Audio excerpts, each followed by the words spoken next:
ادامه گفتارهای رادیوی فرهنگ.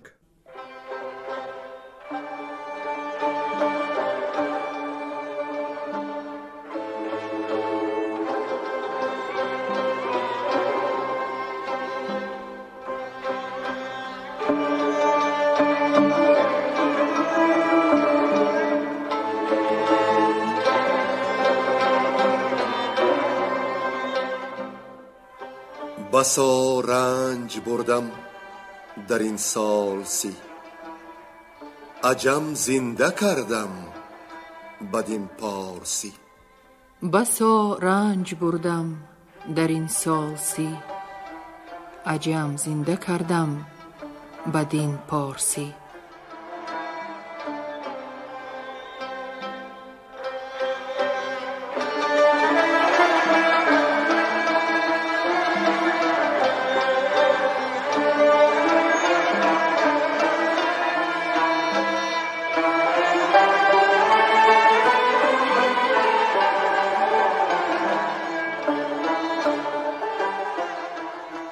محفل ادبی به افتخار جشن هزاره شاهنامه بیزوال ابوالقاسم فردوسی.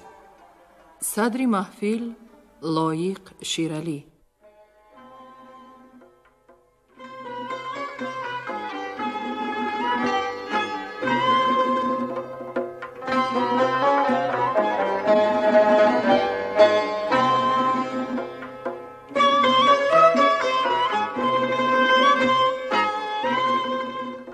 شنوندگان گرامی یاد دارند که در گفتار پیشین به آنجا رسیدیم که بهمن از نزد رستم به پیش اسفندیار بازگشت، درود و پیام محبت آمیزی رستم را رساند و افزود که رستم طالب هیرمند آمده بی جوشن و گرز و کمند.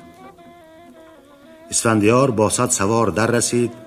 رستم از رخش فرود آمد و پیاده اسفندیار را درود داد و خواست که گفتار فرخ به میان آورند. اسفندیار چون گفتار نرم رستم را شنید، از اسب فرود آمد و تن پیلوارش را به بر گرفت. رستم اسفندیار را سوی خان خویش خواند، اما اسفندیار نپذیرفت و گفت که از فرمان پدر سر نمی پیچد. اگر رستم خود به پای خود بیدرنگ بند نهد و اسفندیار او را نزد شاه بسته ببرد، بر جان رستم گزند نخواهد رسید و چون اسفندیار تاج بر سر نهد، جهان را به دست رستم خواهد داد. رستم گفت که از این سخن او را ننگ باشد. اسفندیار گفت که یک امروز با هم می بخوریم. رستم راضی شد، اما اسفندیار رستم را بر سر خان نخواند. ولی بعد اسفندیار از رستم برای به مهمان نخواندنش پوزش کرد و همچنین دیو نژاد بودن رستم را نکوهش کرد. حالا ببینیم رستم به نکوهش اسفندیار چه پاسخ می دهد. گویندگان نظام قاسم، خانم سرور، ساربان و بیرنگ کهدامنی.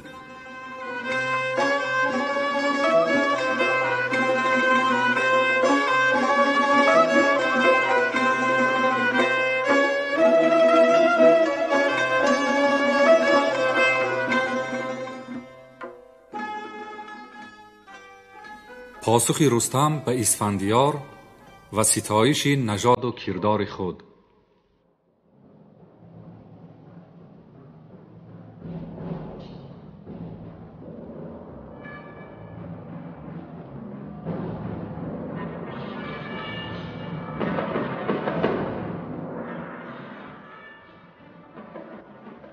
بدو گفت رستم که آرام گیر، چی گویی سخنهای نادلپذیر؟ دلت سوی کژی ببالد همه، روانت ز دیوان بنالد همه. تو آن گوی کز پادشاهان سزاست، نگوید سخن شاه جز راهی راست. جهاندار داند که دستان سام، بزرگ است و با دانش و نیک نام. همان سام پوری نریمان بوده است، نریمان گرد از کریمان بوده است. چنان تا بگرشاس دارند زاد، به جمشید آرند یکسر نژاد. نیاگانت را پادشاهی زیماست، وگرنه کسی نام ایشان نخواست. قباد گزین را ز البرز کوه، من آوردم در میان گروه. وگرنه یکی بود پرستنده مرد، نه با گنج و لشکر نه با دار و برد. همانا شنیدستی آوای سام، نبود در زمانه چونو نیک نام. نخستین بطوس اندرون اژدها، که از چنگ او کس نگشتی رها. به دریا نهنگ و به خشکی پلنگ، دمش نرم کردی به کوه خاره سنگ. به دریا سری ماهیان برفروخت، وزو بر هوا پری کرگس بسوخت. همه پیل را در کشیدی بدم، دلی خرم از یاد او شد دیژم. دیگر سهمگین دیو بود بدگمان، تنش بر زمین و سرش باسمان. که دریای چین تا میانش بودی، زی تابیدنی خور زیانش بودی. همه ماهی از آب برداشتی، سر از گنبد چرخ بفراشتی. به خورشید ماهیش بیریان شدی، از او چرخ گردنده گریان شدی. دو پتیاره زین گونه بی جان شدند، ز تیغ یلی سام بیریان شدند. همان مادرم دخت مهراب بود، کزو کشوری سیند شاداب بود. که ضحاک بودش به پنجم پدر، ز شاهان گیتی برآورده سر. نژاد از این نامورتر کی راست، خردمند گردن نپیچد ز راست. هنر آنکه اندر جهان سر به سر، یلان را ز من جست باید هنر. همان عهد کاووس دارم نخست، که بر من بهانه نباید جست. همان عهد کیخسروی دادگر، که چون او نبست از کیان کس کمر. زمین را هم از سر به سر گشتم، بس شاه بی دادگر کشتم. چو من برگذشتم ز جیحون برآب، ز توران به چین رفت افراسیاب. چو کاووس کی شد به مازندران، سخن گفت دستان بس اندران. شنیدی که بر وی چی آمد ز دیو، به کوری ز جانش برآمد غریو. برفتم به تنها به مازندران، شبی تار و فرسنگ های گران. نه ارژنگ ماندم نه دیوی سپید، نه سنجه نه اولاد غندی نه بید. همان از پی شاه فرزند را، بکشتم دلیر خردمند را. که گرد چو سهراب دیگر نبود، به زور و به مردی و رزم آزمود. ز 600 همانا فزون است سال، که تا من جدا گشتم از پشت زال. همه پهلوان بودم اندر جهان، یکی بود با آشکارم نهان. بسانی فریدون فرخ نژاد، که تاج بزرگی به سر برنهاد. ز تخت اندر آورد ضحاک را، سپردش سر و تاج او خاک را. دیگر سام کو بود ما را نیا، ببرد از جهان دانش و کیمیا. سه دیگر که چون من ببستم کمر، تن آسان شد از رنج ها تاجور. بدان خرمی روز هرگز نبود، پی مرد بی راه بردیز نبود. که من بودم اندر جهان کامران، مرا بود شمشیر و گرزی گران. بدان گفتم این تا بدانی همه، تو شاهی و گردن کشان چون رمه. تو اندر زمانه رسیده نوی، اگر چند با فر کیخسروی. تنی خویش بینی همه در جهان، نه آگاهی از کارهای نهان. چو بسیار شد گفته ها می خوریم، و می جان اندوه را بشکریم.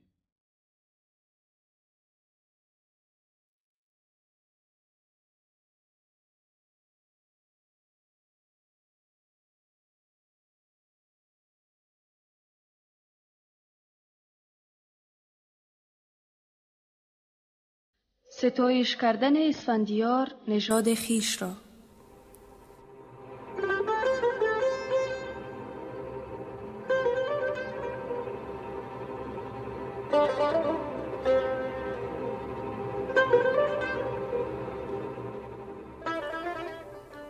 ز رستم چو اسفندیار این شنید، بخندید و شادان دلش بردمید.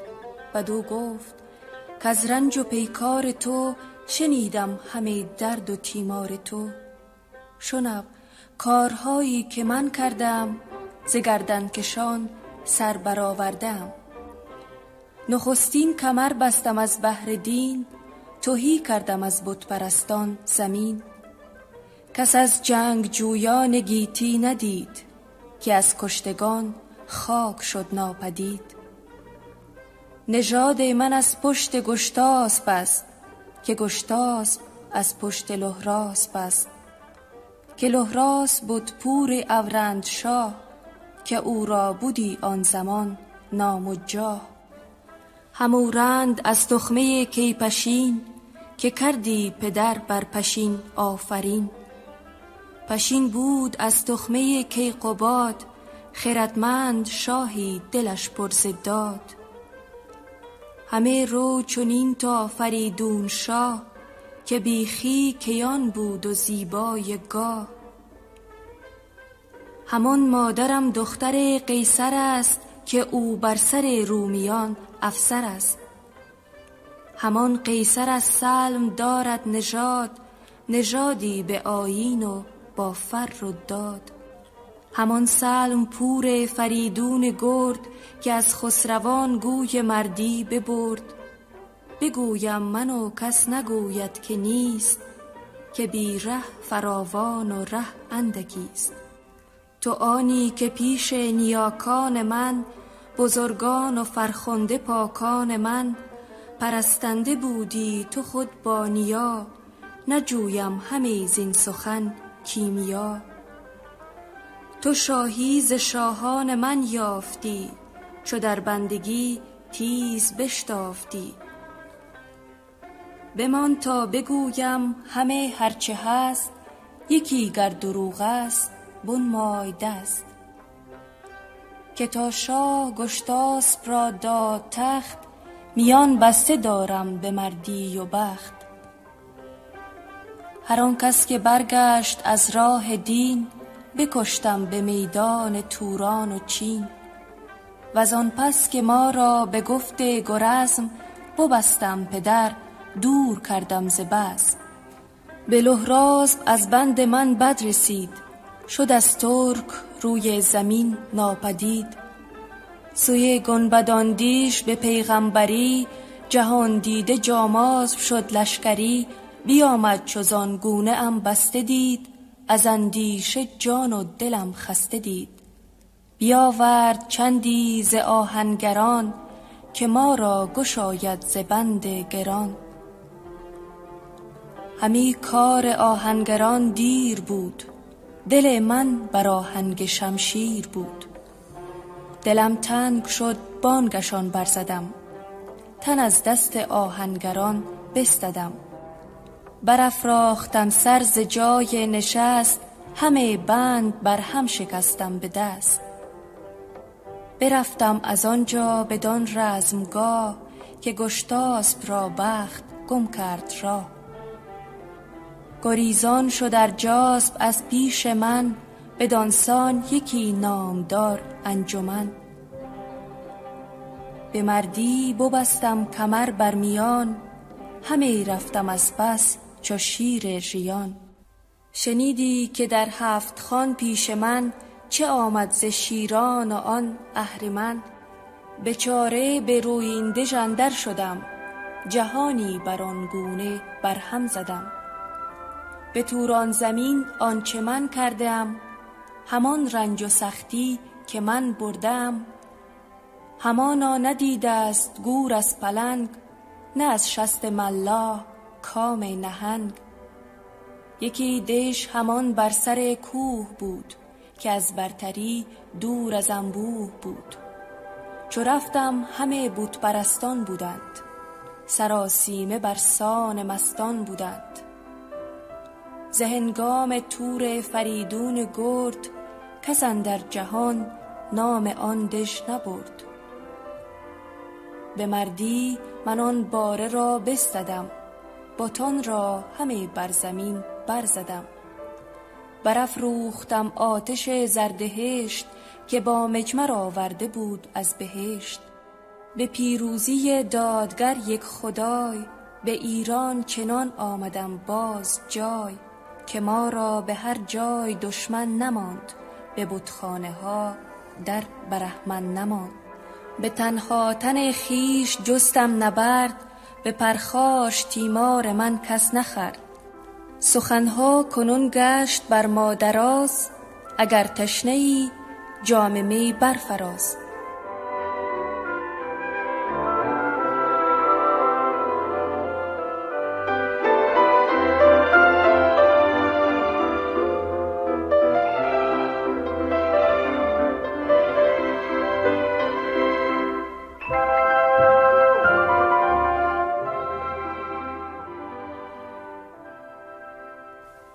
ستایش کردن رستم پهلوانی خود را.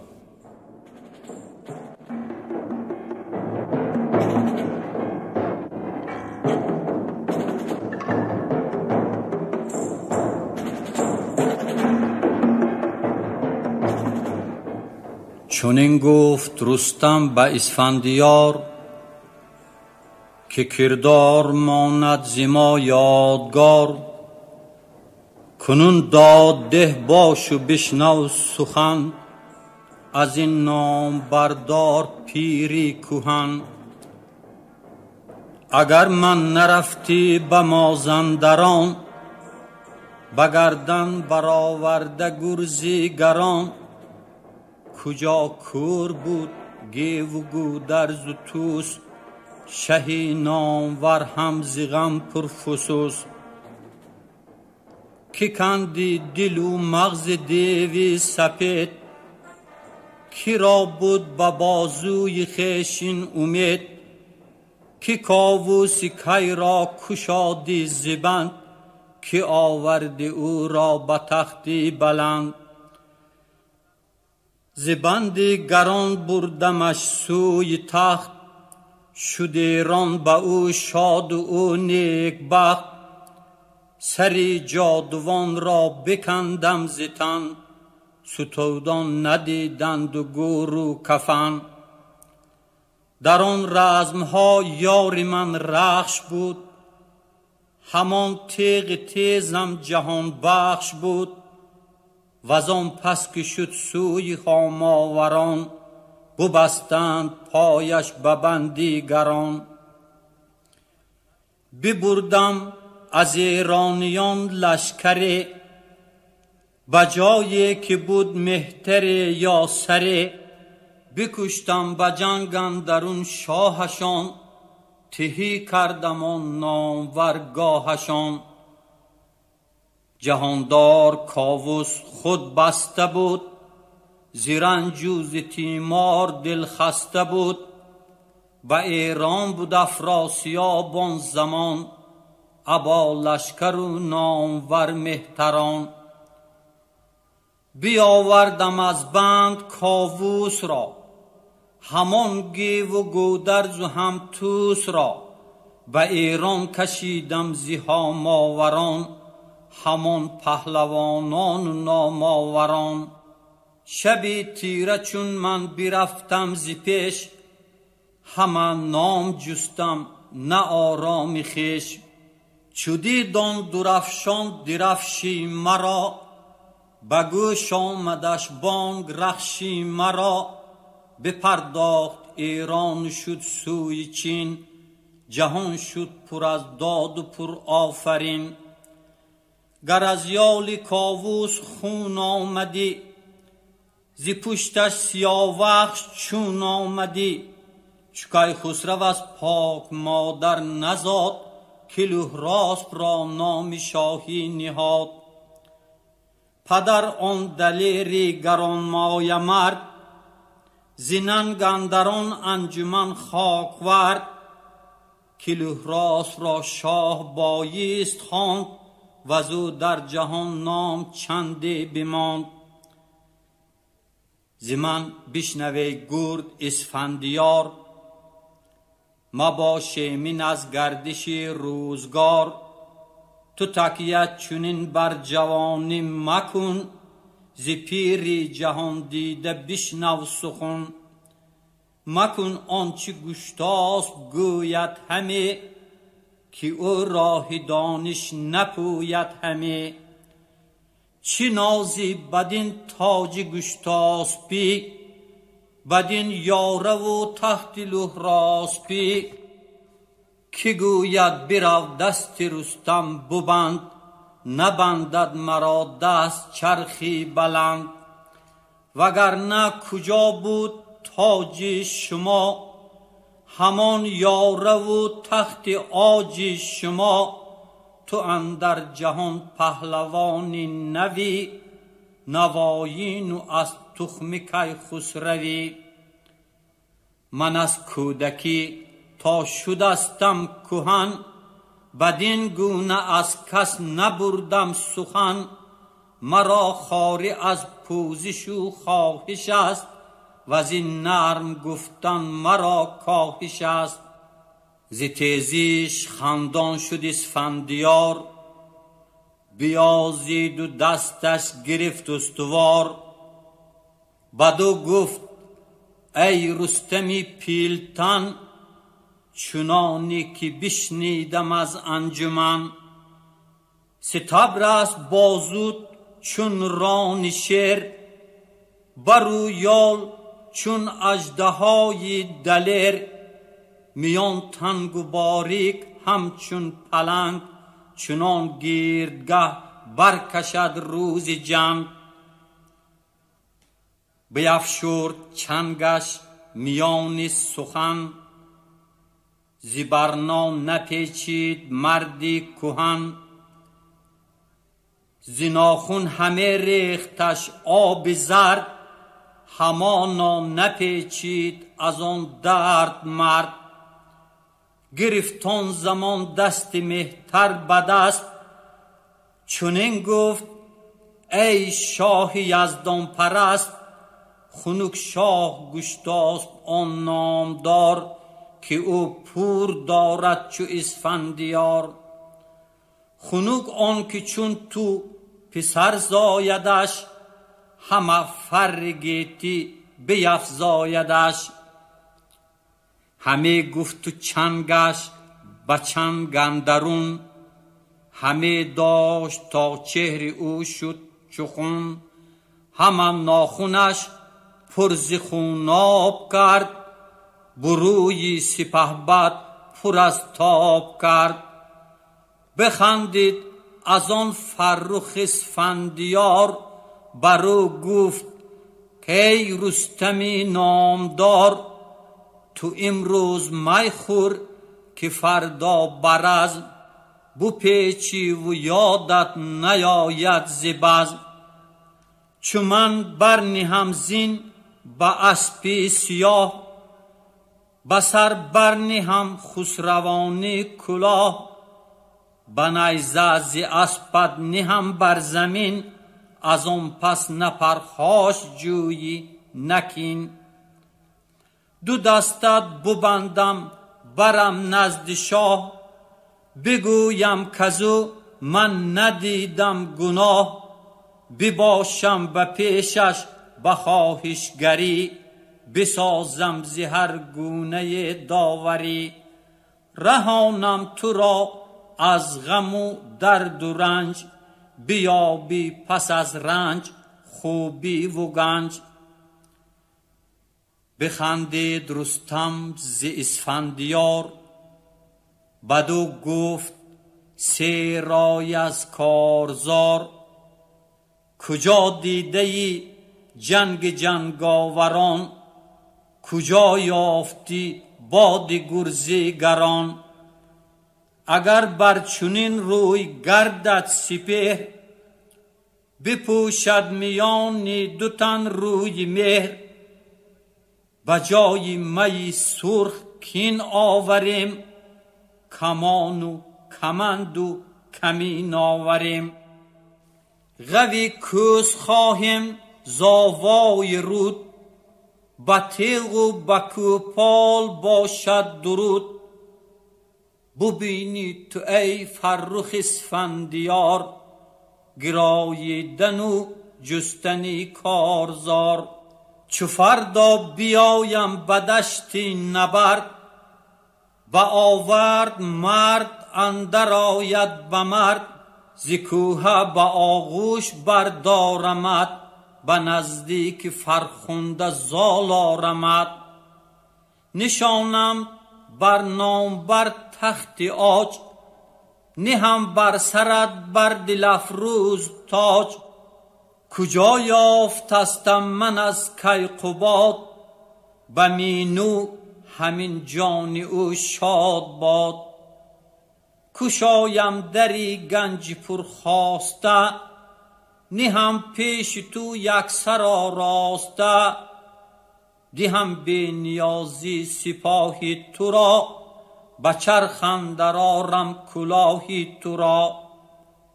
وزیدر بیایم به نزدیک شاه، گرازان و تازان و خرم براه. به مردی تو را تاج بر سر نهم، سپاس به گشتاس از آن بر نهم. و آن پس ببندم کمر بر میان، چنان چون ببستم به پیشی کیان. ز شادی دل خویش را نو کنم، همه روی پالیز بی خو کنم. چو تو شاه باشی و من پهلوان، کسی را نماند به تن در روان.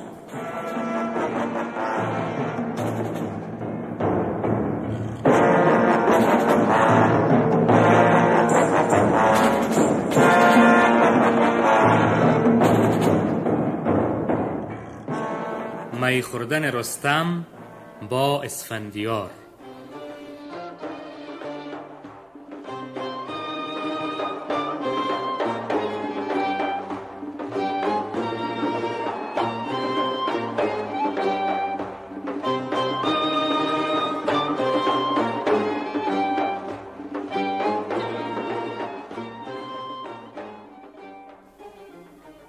چنین پاسخ آوردش اسفندیار، که گفتار چندین نیاید به کار.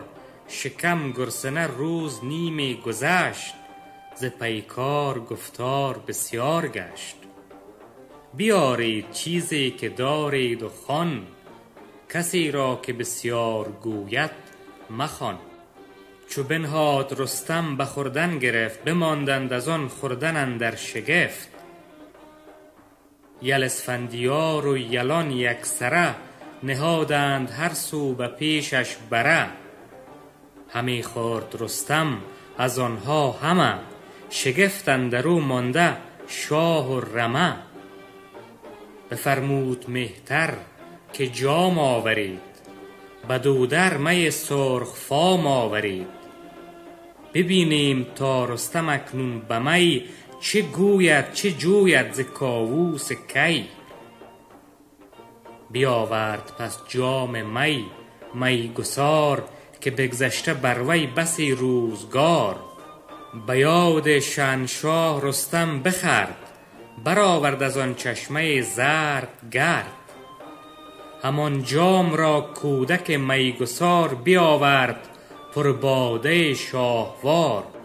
چنین گفت با پشوتن براز که برخان نیاید به آبت نیاز. چرا آب در جام میفگنی که تیز نبید کهن بشکنی؟ پشوتن چنین گفت با میگسار که بی آب جام پر از می بیار. می آورد و رامشگران را بخوان، ز رستم همی در شگفتی بماند. چو هنگامه رفتن آمد فراز، ز می لعل شد رستم سرفراز. چنین گفت با رستم اسفندیار که شادان بزی تا بود روزگار. می و هرچه خوردی تو را نوش باد، روان تو را راستی توش باد.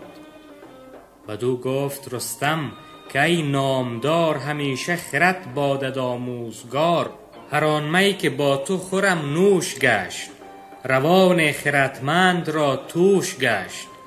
گر این کینه از دلت بیرون کنی، بزرگی و دانش به افزون کنی. ز دشت اندر آیی سوی خان من، بوی شاد یک چند مهمان من. گرامی کنی خانه بر ما بسور، مباش از پرستنده خویش دور. که من هرچه گفتم به جای آورم، خرد پیش تو رهنمای آورم. بیاسا یک چند و بربط مکوش، سوی مردمی یاز و بازار هوش. چنین گفت با او یل اسفندیار که تخمی که هرگز نروید مکار. تو فردا ببینی ز مردان هنر، چو من تاختن را ببندم کمر. تن خویشتن نیز مستای هیچ، بیوان شو و کار فردا بسیچ. ببینی که من در صف کارزار، چنانم که با باده و میگسار. تو با من نتابی به دشت نبرد، شنو پند من گرد رزمم مگرد. هنر بیش بینی ز گفتار من، مجوی اندر این کار تیمار من. هر آنچت بگویم تو بپذیر پند، به گفتار شاه اندر آیی به بند. که فرمان شه پیش یزدان شناس، چو فرمان یزدان بود با سپاس. چو از شهر زابل به ایران شویم، به نزدیک شاه دلیران شویم. دل رستم از غم پر اندیشه شد، جهان پیش چشمش چو یک بیشه شد. که گرمن دهم دست بند ورا، وگر سرفرازم گزند ورا. دو کار است هر دو به نفرین و بد، گزاینده رسمی نوایین و بد. هم از بند او بد شود نام من، بد آید ز گشتاس فرجام من.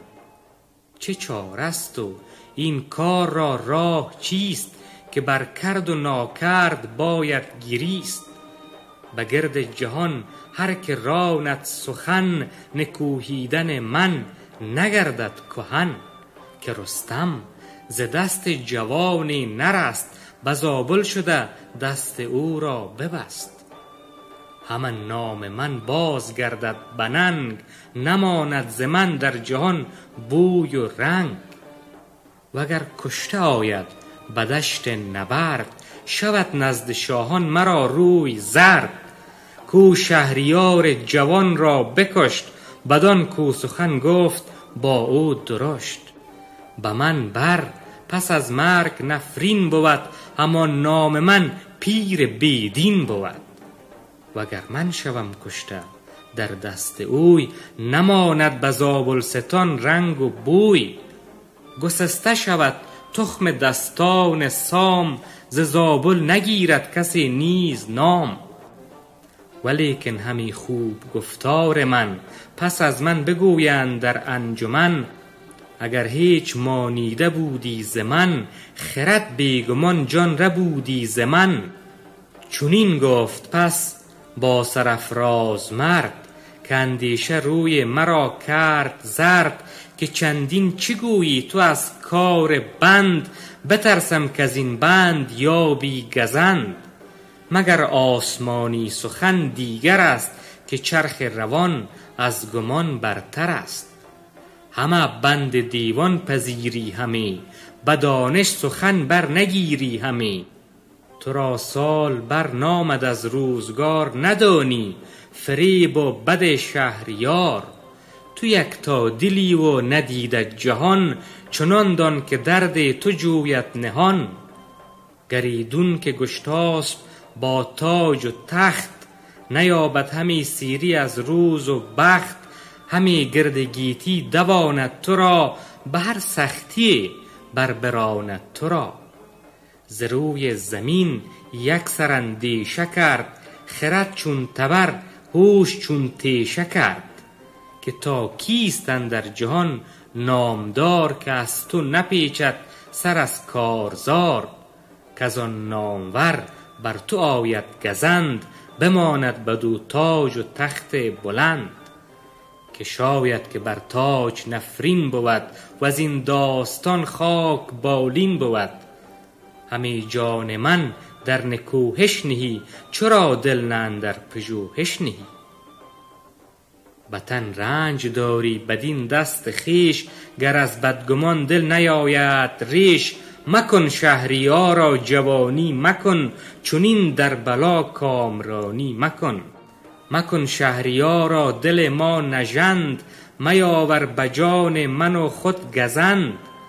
ز یزدان و از روی من شرم دار، مخور بر تن خویشتن زینهار. تو را بی نیازیست از جنگ من، و از این کوشش و رزم و آهنگ من. زمانه همی تاختت با سپاه، که بر دست من خود تو گردی تباه. بماند به گیتی ز من نام بد، به گشتاسپ بادین سرانجام بد. چو بشنید گردنکش اسفندیار، بدو گفت کای رستم نامدار. به دانای پیشین نگر تا چه گفت، بدانگه که با جان خرد کرد جفت. که پیر فریبنده کانا بود، اگر چند پیروز و دانا بود. تو چندین همی با من افسون کنی، که تا چنبر از یال بیرون کنی. تو خواهی که هر کس که این بشنود، بدین چرب گفتار تو بگرود. مرا نام خوانند ناپاک رای، تو را مرد هوشیار نیکی فزای. بگویند کو با خرام و نوید، بیامد ورا داد چندین امید. سپهبد ز گفتار او سر بتافت، از آن پس که جز جنگ چیزی نیافت. همه خواهش او همی خار داشت، زبانی پر از تلخ گفتار داشت. همی گفت من سر ز فرمان شاه نپیچم، نه از بهر تاج و کلاه. بدو یابم اندر جهان خوب و زشت، کزوی از دوزخ و زویم بهشت. تو را هرچه خوردی فزاینده باد، بداندیشگان را گزاینده باد. تو اکنون به خوبی بر زال پوی، سخن هرچه بشنیده ای بازگو. بیارای و مر جنگ را ساز کن، و زین در مپیمای با من سخن. پگاهای و جز جنگ چارم مساز، مکن زین سپس کار بر ما دراز. تو فردا ببینی به آوردگاه، که گیتی شود پیش چشمت سیاه. بدانی که پیکار مردان مرد، چگونه بود روز ننگ و نبرد. بدو گفت رستم که ای شیر خوی، تو را گر چنین آمد است آرزوی. تنت بر تگ رخش مهمان کنم، به گرز و به کوپال درمان کنم. تو در پهلو خویش بشنیده‌ای، به گفتار ایشان بگرویده‌ای. که تیغ دلیران بر اسفندیار، نیاید به آورد هرگز به کار. ببینی تو فردا سنان مرا، همان گرد کرده عنان مرا. کز آن پس تو با نامداران مرد، نجویی به آوردگه بر نبرد. لب مرد دانا پر از خنده شد، همی رستم آن خنده را بنده شد. بر رستم چنین گفت که ای نامجوی، سبک تیز گشتی بدین گفتگوی. چو فردا بیایی بدشت نبرد، شوی آگه از کار مردان مرد. نه من کوهم و زیرم اسب چکو، به تنها یکی جنگیم بر گروه. گر از گرز من باد یا بد سرت، بگرید به درد جگر مادرت. وگر کشتن آیی به آوردگاه، ببندم بر زین برم نزد شاه. بدان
شما محفل ادبی را به افتخار جشن هزاره شاهنامه بیزوال ابوالقاسم فردوسی شنیدید. انجام گفتار ادبی